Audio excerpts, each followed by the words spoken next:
Welcome back, everybody, to this episode of the Open Concept Podcast, where we're breaking down those unnecessary walls and barriers that stand in the way of greatness. Our guest today, joining us all the way from Toronto, Mo Ekujumi. Welcome, brother. Mo is the founder of SkillHat, platform dedicated to equipping individuals with practical job-ready skills for today's rapidly evolving workforce. With a background in technology, workforce development, this man has built his career around closing the gap between traditional education and the real-world demands of employers, driven by a belief, and we'll get into it, that not just credentials create opportunity, but Mo focuses on delivering accessible, hands-on training that empowers people to take control of their careers. Through SkillHat, it's helped individuals gain confidence, develop in-demand capabilities, and transition into meaningful, sustainable work. Mo, welcome to the show, man. How the heck are you? Thanks for having me, dude. Great intro. For those who are listening, I'm not sure if there was an echo at the beginning, but I think I had two browsers on. Sorry about that in case you heard an echo, but should be ready to rock and roll. Thanks for having me. Nothing on my end. Yeah, Mo, for people that don't know you, why don't you give us a brief introduction? Who the heck is Mo? Yeah, let's see. I'm a Nigerian Canadian entrepreneur. I believe that we need to empower people to become the best versions of themselves. And so I build systems and businesses to do that. I had a lot of failure getting to where I am. But I guess my biggest claim to fame is that I built a company called SkillHat, an ed tech company. And our mission is to launch people into dream tech careers and then help them ascend into leadership and entrepreneurship. So the first phase of that in the last 5 years was we empowered the Black community and women in US and Canada. We helped them go from low-income jobs and customer support and admin making 40, 50K a year, and help them land six-figure jobs through technical training, hands-on training in tech, so software development, product management, user experience design, cybersecurity, and AI. Help them land jobs at the best companies in the world, the Googles, the Microsofts, Amazons, the banks. And then the big number we like to share is the 20 million number. So our alumni collectively make over $20 million a year. And we won a bunch of awards for the work we do with the community, helping them land tech jobs. We're all bootstrapped. We took the company to over 100K per month in cash collected. And so the next phase is where we're going now. What we're doing is we're enabling our community become entrepreneurs and actually own something. Because it's one thing to have a high salary, a high income, but as an entrepreneur yourself, if you don't own anything, then the big wealth doesn't come from a job necessarily. It comes from what you own, right? You own real estate, you own a business, you own stock, you own property. So we're helping our community become owners through the next business called SkillHat Founder Studio, where we enable elite professionals in cybersecurity, product management, and tech become owners. So take their skills and convert that into a consulting business or a service business using AI to then build wealth for themselves and have the freedom and the options to say no. No to a bad manager, no to a bad boss, no to living where they don't want to live and go where they want because they can have their own clients. So with Founder Studio, we provide infrastructure, systems, and coaching to enable people to start their own businesses. Specifically, we help them with building out their first offer, how to get leads, and how to sell, and how to fulfill at scale. Man, I have this belief that anybody can be an entrepreneur, but not everybody should be an entrepreneur, because being an entrepreneur, it's heavy at times, right? And not everybody has the capacity to weather the storm, to take that weight of their shoulders when they're getting into a situation that they don't know, that they've never been in before. We saw during just after COVID, we saw a lot of new businesses start up, right? And this was in our area and across other industries. And that was one thing. People were at home. They had a little more time on their hands. They were maybe rethinking what's the world going to look like when things reopen, and they decided to use that as a launch pad to start their own business. And then pretty quickly, money was good, business was good, people were spending, and then they go through, after a couple of years, they go through a couple of tax cycles. They realize pretty quickly, hey, work isn't, maybe it's drying up a little bit. It's not coming as easily as we thought, and actually, I'm not making as much money as I thought I was. And tax cycles, they're real. Like, we haven't put money away for taxes, and I'm probably not actually spending that much more time at home than I was before. And this entrepreneur thing is a little hard, but with somebody like you go through this process of de-risking what that could look like for those individuals to make entrepreneurship seem not as scary and actually make it seem quite exciting. Would you share that?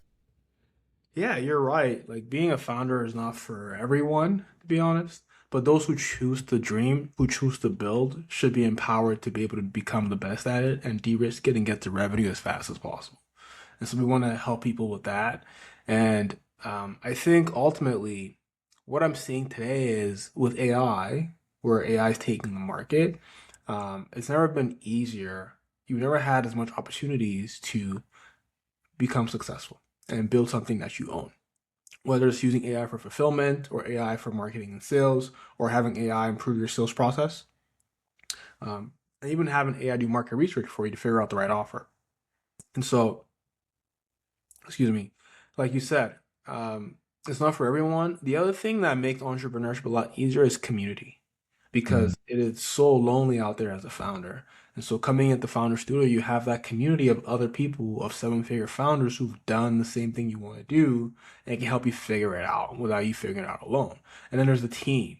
We only have 24 hours in the day. So initially when we first started, it was all just coaching people from offer creation to lead gen to sales. But now we're realizing that there's only so much that they can do. It's like, hey, Mo, you've done coaching me, but I just need hands. Can you help me recruit a salesperson? Can you help me recruit a SDR? Can you help me recruit a marketing lead? And can you guys actually do it for me, right? Can you help me with running my ads, setting my ads up?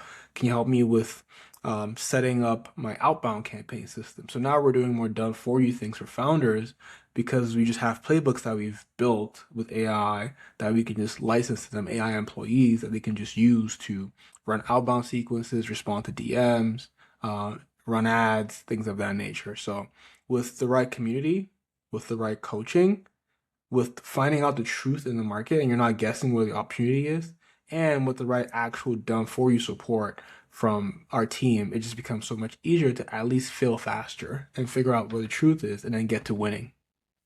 And you said AI is offering a lot more opportunities, and with AI being around, it's providing more opportunity to become an entrepreneur and actually start owning something yourself.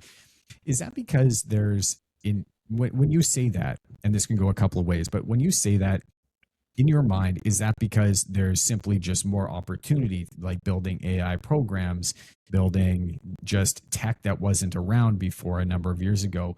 Or are you saying it's because the technology is there, so it's doing whatever it is that you want to do, like helping define the offer, helping do some market research, helping define an ideal candidate profile, all these things that seem a little daunting to do without that technology that might be a barrier from somebody to get into entrepreneurship in the first place? Yeah, good question. I think ultimately, when it comes to business, right, what is business about? Business is about finding there's an opportunity in the market. There's something that people don't know is true. There's a gap in the market that if you can solve that gap, there's people who want that pain solved. If you can provide a service or a product that solves that, and you can charge, I guess you can charge more than it costs you to fulfill on that, you can make a profit, you can do it at scale, right? Yeah. But what blocks people from doing that today? Number one, they don't know where the opportunity is. That's number one. Number two, they know where it is, but they don't have the skills to service that or do it at scale. And so AI dramatically reduces those barriers through the process because with like think about market research. It used to take there was a job called a quantity surveyor growing up. Yeah. People who just did research and it would take 3 or 4 months to come back with a report of like here's your opportunity in the market, and then they will go do all these surveys and do a lot of interviews. What used to take us weeks of market research can be done in less than an hour or Yeah. minutes, if anything. So now you're compressing the time to find the opportunity. For example, you're in the trades, right? If I wanted to Yeah. go in the trades and figure out, hey, where's the opportunity, where's the niche, and what's the right offer to enable people in the trades like plumbers or HVAC people, um, who's my competitor, who's running ads right now, who's in the market doing that, what's their hook, what's their angle, who's the ideal client persona, what's their pricing. It used to take so long to figure that stuff out, right? Weeks. Now we have AI tools that we've built that can go on the market and figure that out for you and come back with all your competitors and how you're going to win in the market. So now knowing what to actually do is much clearer and much quicker. Do you think that we have a very small window of opportunity here? And what I mean by that is like not opportunity as a whole, but there seems to be a narrow window here in a blip in time where there's people that are really getting ahead and understand how AI it can work for them and really starting to leverage that. And there's people that just aren't. But pretty soon, right, in the same way that there was the internet and there wasn't the internet, people got on board with it. And the people that got on board with the internet became really good at it. The internet created web developers. It, went at a time where there was just like, that was just never a job that was ever there. Created all sorts of stuff, right? Email was a thing that popped up and people were saying, I'm never going to send my message through a computer. I'm just going to go and, write it on a letter and get a stamp and go and take it and like post it and send it. So these things just weren't there. But pretty soon, right, email became just a very standard thing that people are using every single day. And so everybody started doing that. Now, right now, there's this window of opportunity, how I see it, and I'd like your opinion, is opportunity to really get ahead quickly. But that opportunity is going to start narrowing as everybody starts doing the same thing, right? So if everybody starts using AI and running the same prompts and building similar tools that are meant to develop the same thing, right? Identify current market gaps, identify competition in the market, identify different offers and tweaking that. And they're all kind of running the same thing. When everybody starts doing that, we're going to need to change what that looks like constantly because people are all going to be doing the same thing.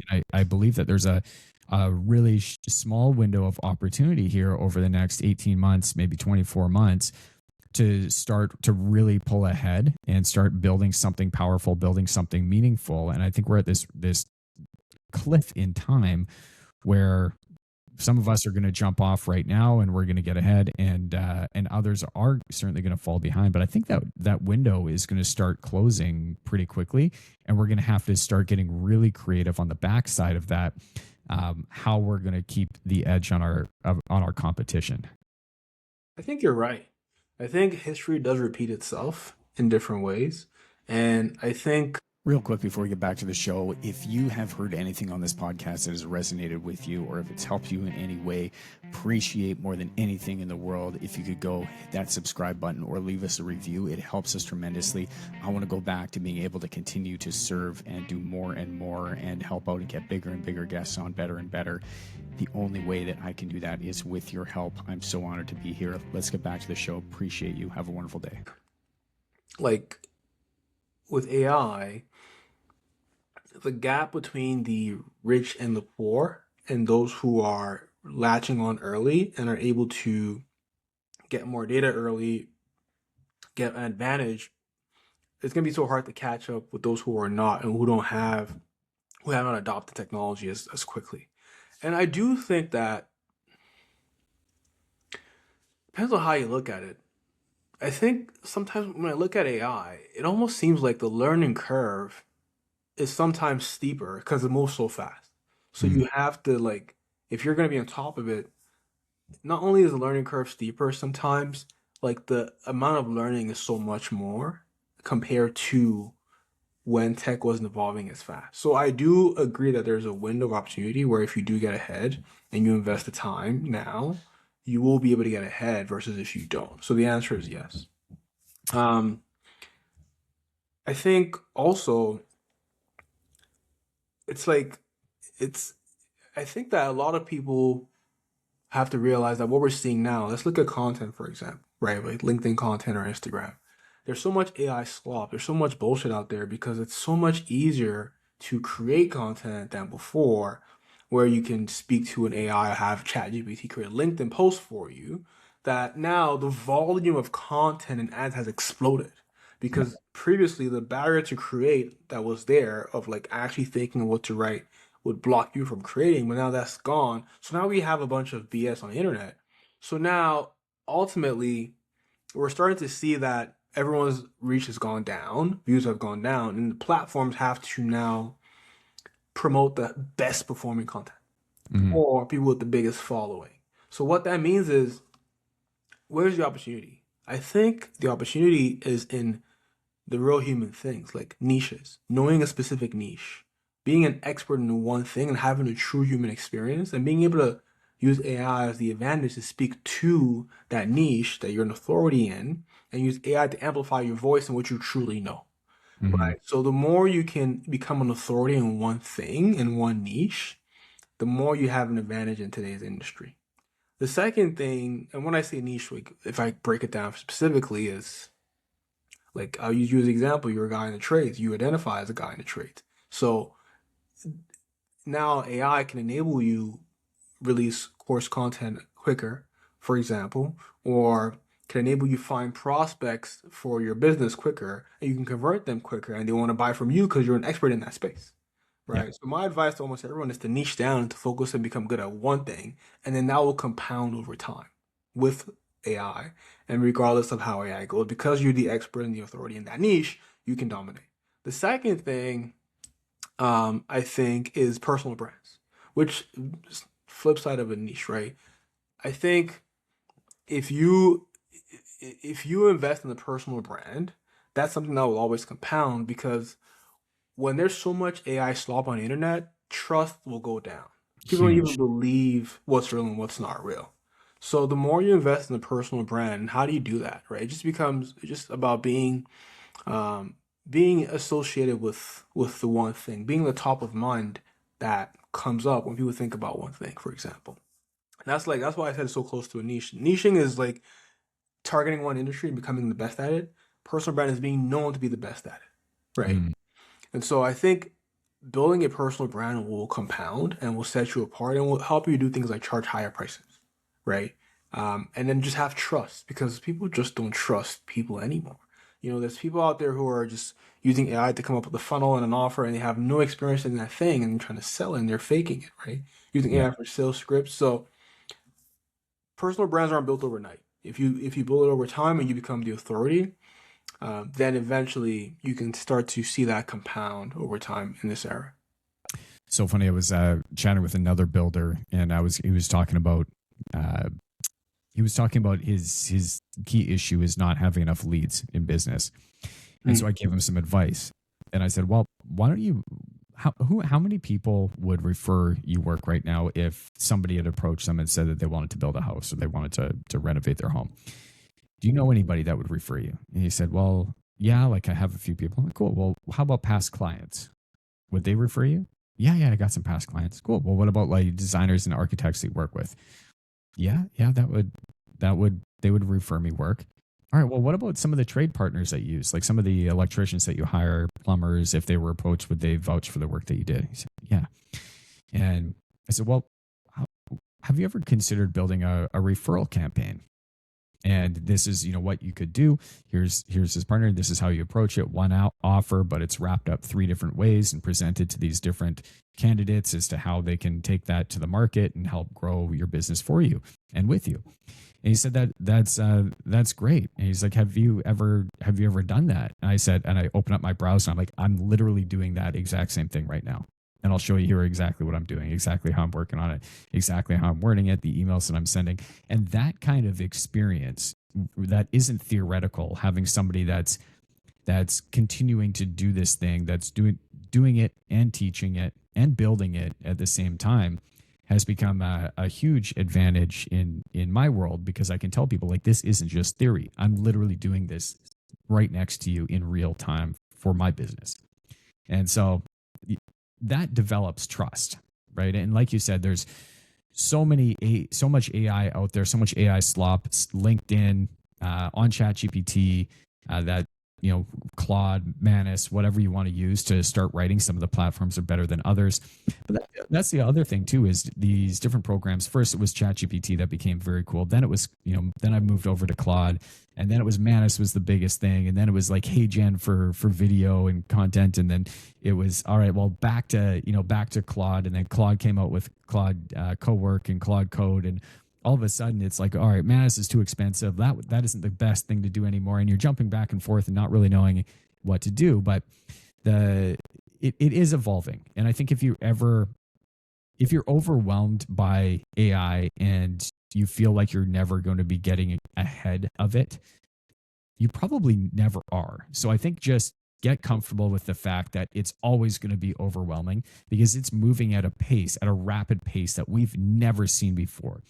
Trillions of dollars being put into infrastructure and growth, and it's going to move at a speed, and changes are going to be made. Like, it is going to be very difficult for a single person to comprehend what is happening day to day across all AI platforms, to understand all the major capabilities that it has.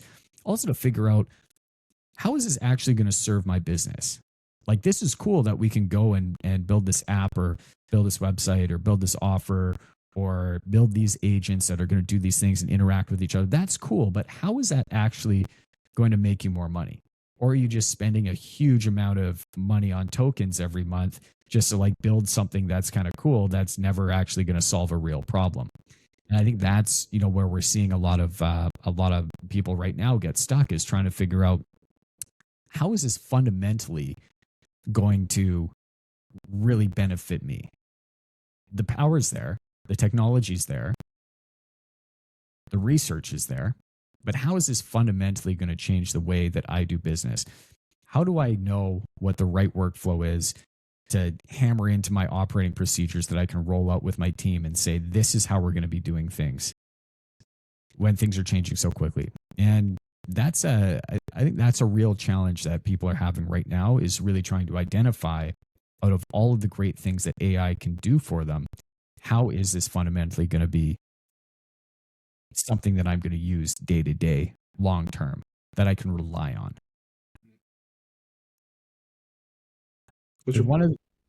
One of the things that you mentioned, though, was personal brand, right? And trust, and being the authority, right?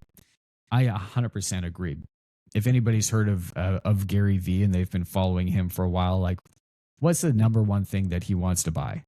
What does Gary Vee want to do? You tell me. I don't know. Do you follow Gary Vee? Okay. I do. I don't know what he wants to buy. Tell me.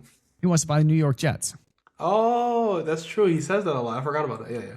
Right? So, but most people, like, they don't know Gary as a person, but he talks about his vision a lot. He talks about one of these things that he wants to do a lot. He wants to go and he wants to buy the New York Jets. He's on a mission to build businesses with someday having the ability to buy the Jets.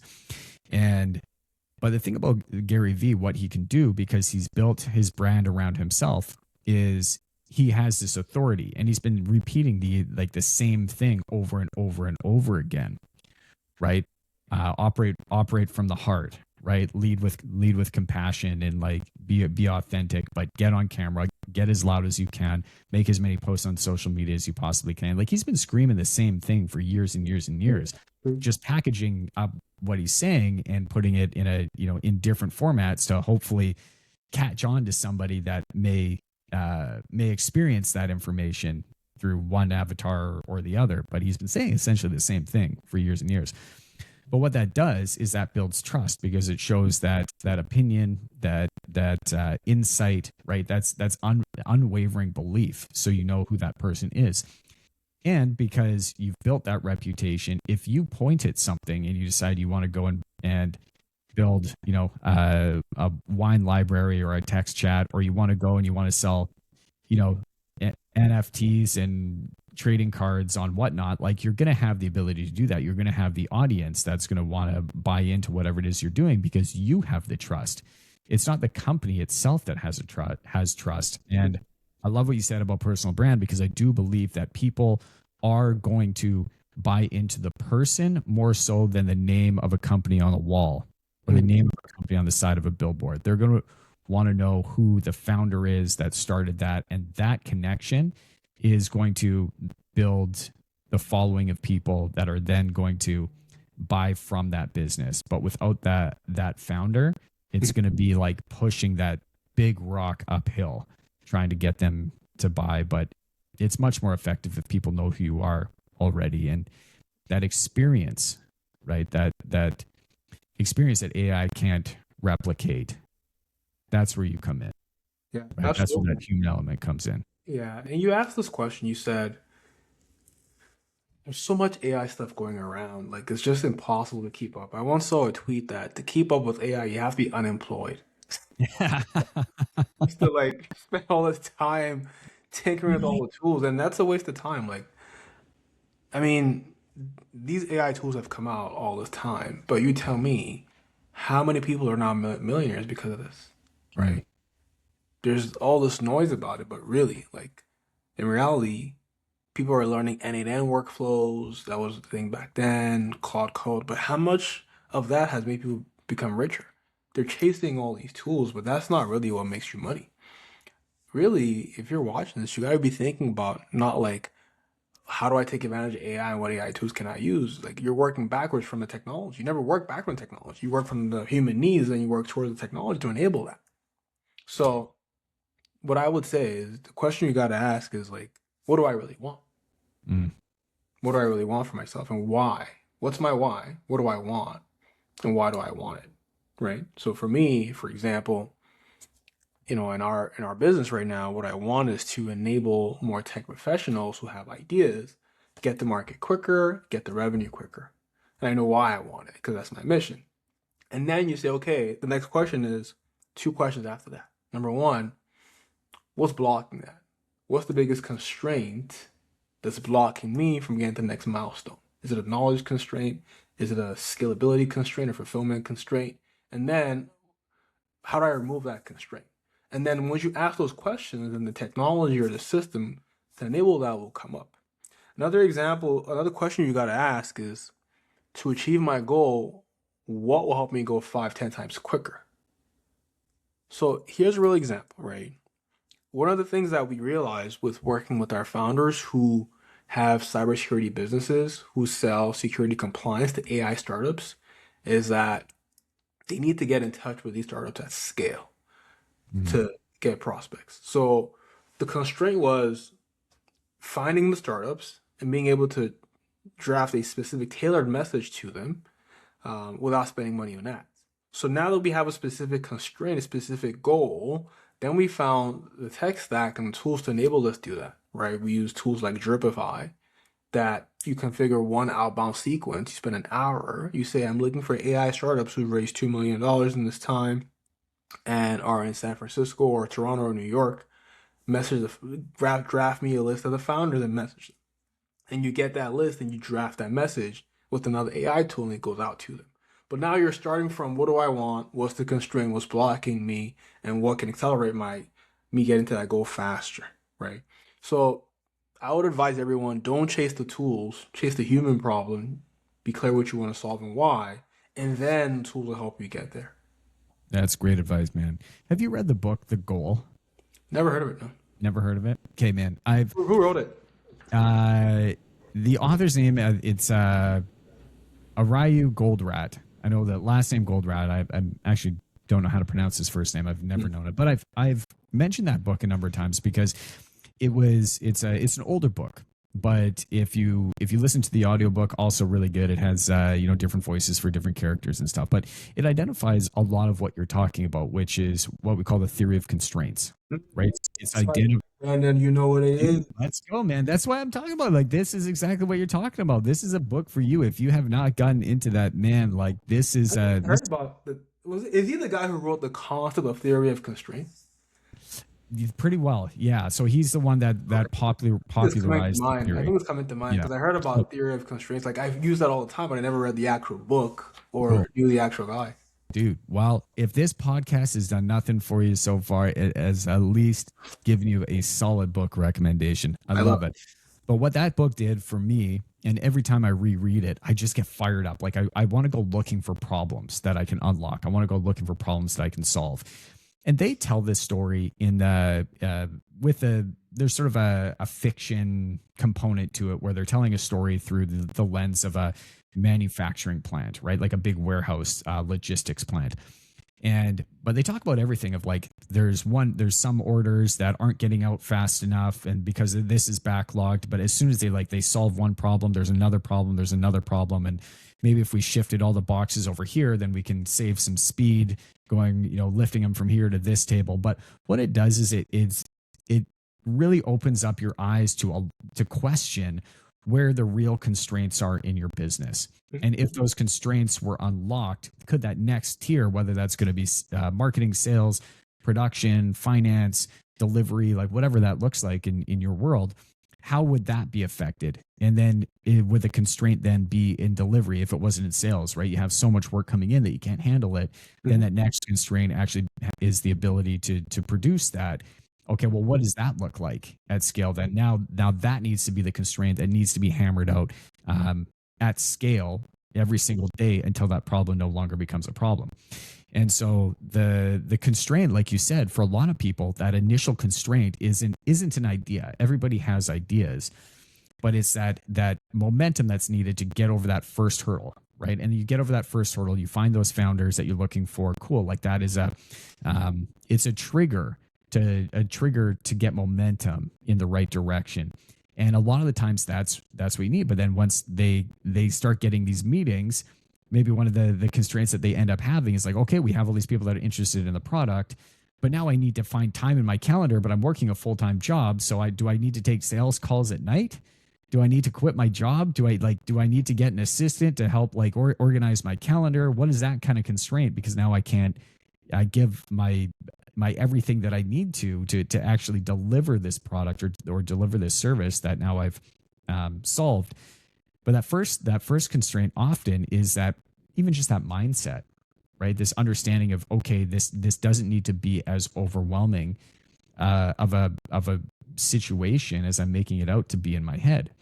And that's a lot about what I love about what you guys offer here. And I've been doing some research on the company, and what I understand is like, man, you're taking these people, these employers, and you're breaking down that first constraint, which arguably first is fear Yeah. of uncertainty, Yes. right? Giving that comfort, de-risking that first step, and then once they take that first step, providing support along the way throughout the journey to make sure that they keep up that momentum. Absolutely. Absolutely. You got it. Fear of the unknown is one of the biggest things that make people not achieve their goals, right? Like Tony Robbins says, like the biggest reason people don't achieve their goals is they ask themselves, like, well, how?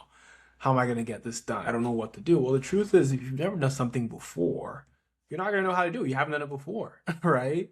If they ask me how to climb Mount Kilimanjaro, I don't know how to climb Kilimanjaro. I never did it before. So you never start with the how, because it's going to lead to fear and it's going to lead to paralysis. You start with like, what do I want and why do I want it? Like I just said. And once you start there, the million hows will start to show up, and then you start to say, okay, this is what I want. These are different ways. Which one makes the most sense for me, for my life? And we start with the vision as well. We always help folks and tell folks, start with a very clear vision of what you really want for yourself. And like you already said, if you know the problem, you can define the actual problem with certainty and clarity.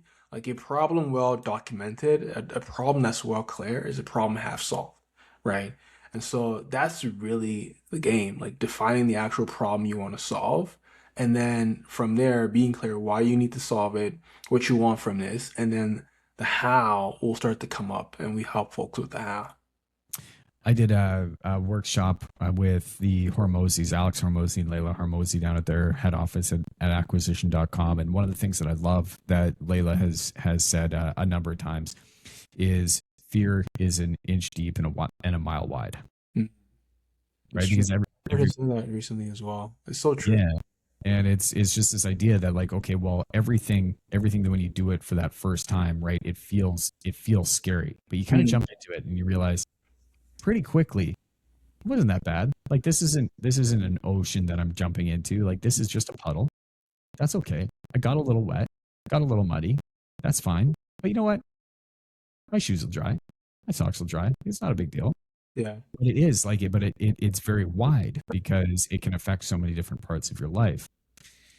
The other component to that I love that you said was understanding that the how you're going to do it is not nearly as important as just starting to do the thing. When you start asking yourself all of the reasons as to how you're going to get that done, how you're going to start, how you're going to do the thing, how you're going to reach the customers, without having faith that you're going to figure that out along the way, first and foremost, that reason, all of those reasons that you're making up in your head are just barriers. That's just fear. Yes. 100%. 100%. But one thing I will say though is sometimes, and this is me working with founders who are trying to scale, once you overcome the initial fear and you become successful, you can start bad habits. So this is coming from me. Just be careful. Listen, when you first start, you have not much to lose. Like you got a little 10 grand, 20 grand.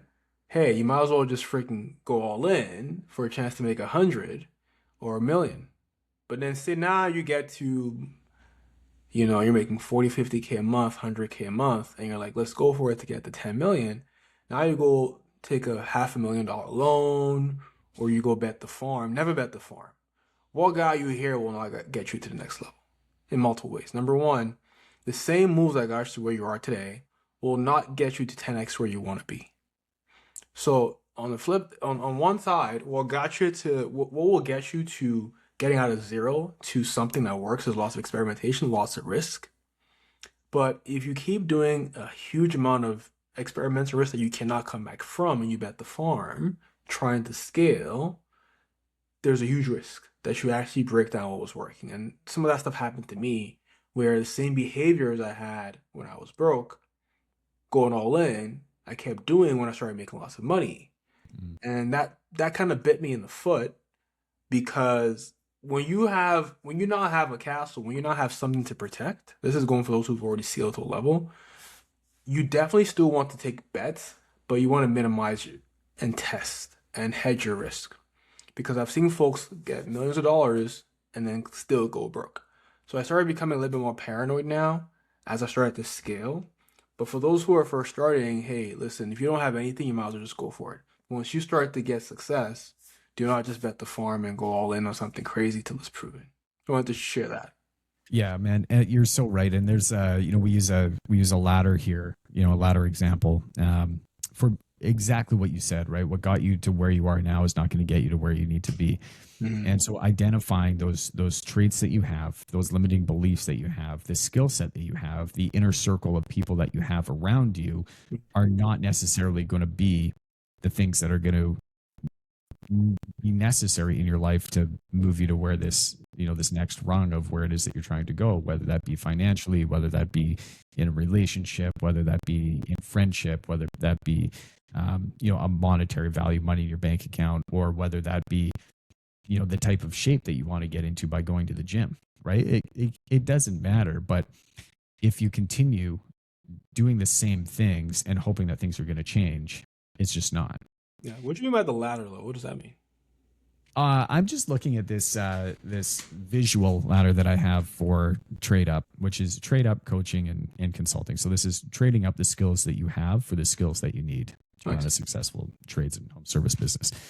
And what it shows is that at every point of your life, and what I've realized is at every point in my life, there's been certain components that if I've had to trade up for, to get to this next level, right? The first barrier for me was trading up a belief that I was never going to amount to anything, right? I've told portions of my story many times on this podcast in different versions, but when I was young, there was a lot of pressure put on me. Teachers that thought I was going to fail, counselors, my parents were splitting up, lots of stuff. I was fired from my first job at McDonald's. I was then hired onto a landscape company. I crashed the truck.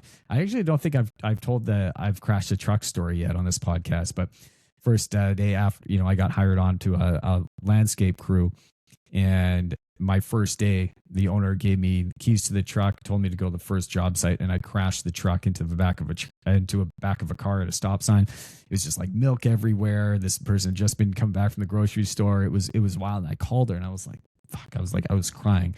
I was like, I totally understand if you want to fire me. And she came out, she met with me, she exchanged insurance, and she looked at me and she said, that's what insurance is for.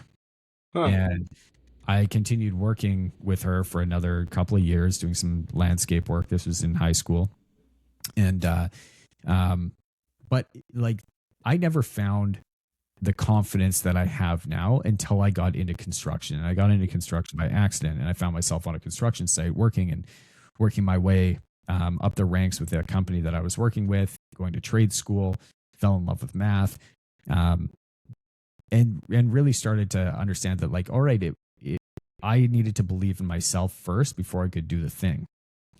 And so that was the first time that I knew that I had to trade up for something else. And that was a big monumental shift in my life. Now, like you said, right, early in business, first year in business, we didn't have any systems. We didn't have anything. It was literally just like, we're picking up any projects that we can, figuring it out. Like, we didn't put anything away for taxes, and realized pretty quickly, oh man, like some months we're making money, some months we're not, but most of the time we're just not making enough money to survive here.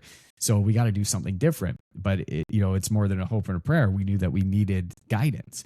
And so we needed to trade up for guidance. We needed to trade up for systems that we needed to implement that we didn't know that we necessarily needed, because we didn't know how businesses were run.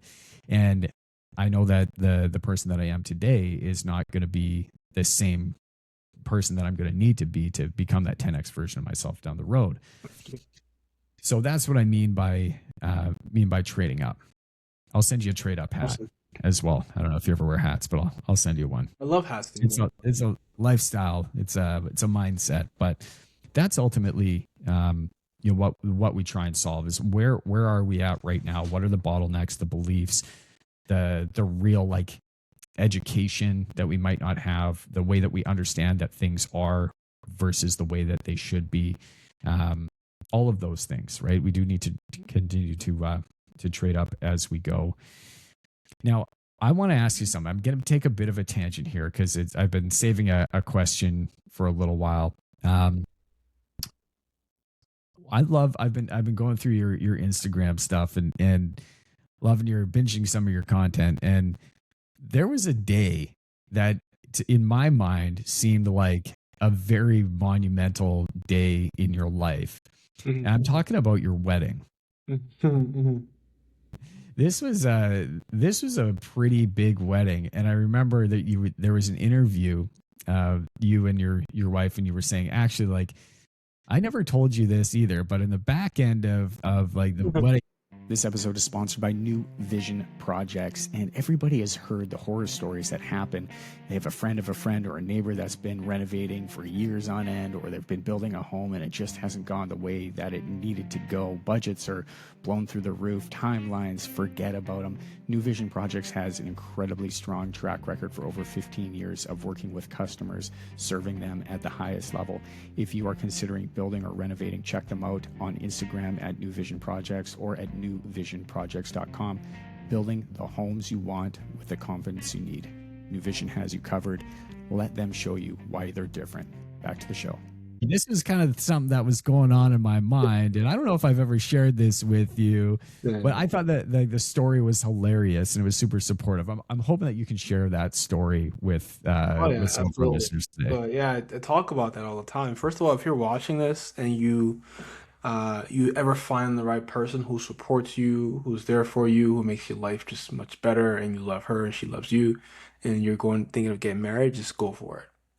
As long as you have the blessing of God and of your family, because that's what happened to me. My wife, I had tried to start this business that we're doing now before we got married, still had, and for some reason it just didn't work. Like I was doing outbound campaigns and like I couldn't get any customers interested. So when we got married, um, I had been working on it in stealth. When we started dating, it started taking off. So when we got married, we had a really big wedding. We had like 600 people at the wedding. She had like incredible outfits that she made and she designed, and it was going viral on Instagram. She got picked up on the news. So with all this attention, I'm like, this is perfect. So I decided to launch our business. So we did like another shoot of us like corporate thing, and then we just like it was like a whole thing of like, oh, this couple Mo and Debbie got married and they just launched their new business, Skill Hat, and then they just started getting lots of views. All the people who were coming to our page for the wedding were started to see in the business, and then it just took off, and we started going viral with the business from there. I think when you people love couples content as well. I don't know if you've ever noticed. Are you married? Yeah, I am. Yeah. If you ever use your like if you ever tell a story of yourself and your wife and say, hey, we had a mission, we had a belief, and then you add a picture and you kind of combine those together, people just eat that up. Yeah. So it just kind of fell on my lap when one post went viral. I'm like, oh, this is no, people love this. And it was just natural too, because I was learning so much from her and from the experience. And so that was what happened. We launched the business. We had so many blessings. Like on June, I think it was June 12th, 2021, we launched our business, bought our first car, and closed our first house on the same day. And it all Wow. happened by luck because we were late staying in an Airbnb. We had to get a car, and then we had to go get the keys for the car. And then we realized that the tenant at the house was leaving that same day. He dropped the keys. We had to go get the keys. And then we launched the business that same morning. So we're like, well, this is incredible. So yeah, that was the story. And then from there, like my wife was so incredible in the business. She was like the head of people. So she did a lot of hiring, a lot of recruiting for me, recruited the key people in marketing who scaled the business. I recall this time I wanted to get a roommate, and she was like, "Have you prayed about the roommate?" This is when we were still dating, Mm, and I was like, "Yeah, well, I don't gotta pray about that." She's like, "We should pray about it. It's the key decision." So we prayed about it, and the guy who we got as a roommate became a data analyst in the company when we launched, and then he helped us with market research. He referred like three people, and those three guys he referred, they referred 20 plus customers. From that one roommate, we probably brought in 200K in revenue from like multiple referrals that came from him. yeah. He brought in a bunch of people. So all in all, my key thing is relationships are so golden in life, whether that's with your spouse, friends. Do not underestimate the power of relationships. Man, that's a wild story. Yeah. Yeah, yeah. I often tell people you know, you're one conversation, one relationship away from adding a zero onto your net worth. Oof, that's hard. And it's but you never know, right? Like you never know who it is that you're going to run into, who you're going to talk to. And that's why when I talk to the universe every single day, and um, I always ask for people to be brought into my life that I need with me on this journey, and to remove the people that I don't. And um, I don't know where that's going to get me, but that's what I'd like to believe, is that there's amazing people out there in the world doing amazing things, such as yourself, and that the world is full of um, many more people that are out there for good, many more people that are out there making the change that they want to see in the world. Way more people that are guiding people towards the light versus the other direction. So, Absolutely. Absolutely.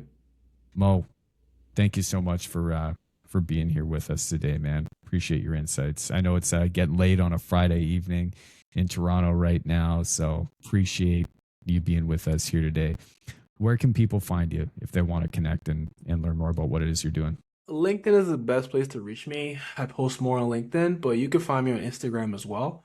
So LinkedIn is Mo Ekujumi, that's Mo, and last name Ekujumi.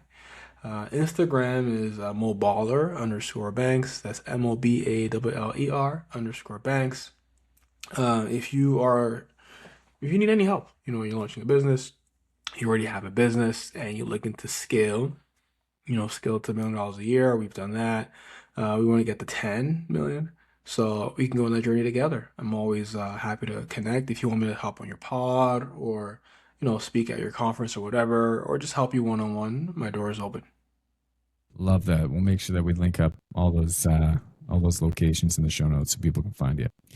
Mo, thanks a lot for being here, man. Are there any last messages that you'd like to share with listeners out there before we head out? Anything that's on your heart? Well, I say this. What I realize is one of the most underrated skills in the world is learning how to be in a good mood for no reason. There's a million reasons to be unhappy, scared. All the doomsday predictions with the war, with AI. The world's been through so much shit and we're still here. Life goes on. So plan for things to be good, you know, but of course have contingencies, but do not stop pushing, do not stop being happy. And the thing is, if you stay in a negative space with worry, with lack of excitement, and with low energy, then you're going to stay there. Because really, being able to build, being able to design the life you want comes from being in a place of excitement, a place of creativity, a place of rest, a place of abundance. So having the abundance mentality is really, really important. And then just taking massive action still in the abundance mentality, right? You still got to take massive action.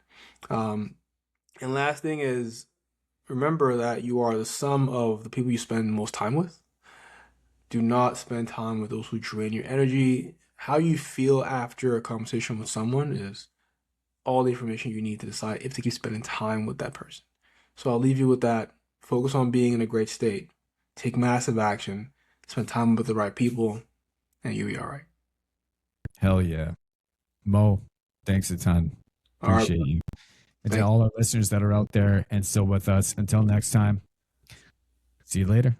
Rock and roll. Peace. you. Stay blessed. Cheers.